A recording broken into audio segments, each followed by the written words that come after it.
बाळासाहेबांचे संस्कार आहेत असं किशोरी पेडणेकर यांनी म्हटलेलं आहे. आम्ही बाळासाहेबांचे संस्कार विकत घेतलेले नाहीत. किशोरी पेडणेकर यांच्या वक्तव्यामुळे मुंबई महापालिकेत गदारोळ उडाला. सर्वपक्षीय सदस्यांनी बाळासाहेब ठाकरे जिंदाबादच्या घोषणा दिल्या. किशोरी पेडणेकरांना एक दिवस निलंबित करण्याची गणेश खणकर यांनी मागणी केली आहे. महापौरांचा सन्मान राखला गेला पाहिजे या विशाखा राऊत यांच्या हरकतीच्या मुद्द्यावर बोलताना सभागृह नेते गणेश खणकर यांनी पूर्वी आम्हाला बोलू दिलं जात नव्हतं, नव्या सदस्यांनी आधी महापौरांचा मान राखला पाहिजे असं वक्तव्य केलं होतं. खणकरांना उत्तर देताना आमच्यावर बाळासाहेबांचे संस्कार आहेत असं किशोरी पेडणेकरांनी म्हटलंय.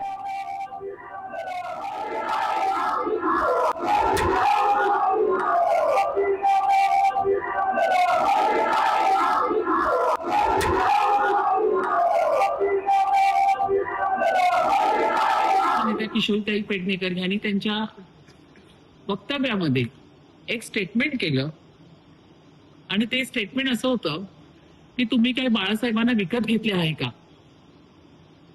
अतिशय चुकीचं आणि आक्षेपार्ह आणि अशी अतिशय निषेधार्थ अशा पद्धतीचं स्टेटमेंट जे आहे ते किशोरीताईंनी या ठिकाणी केलेले आहे. मी बाळासाहेबांचे विचार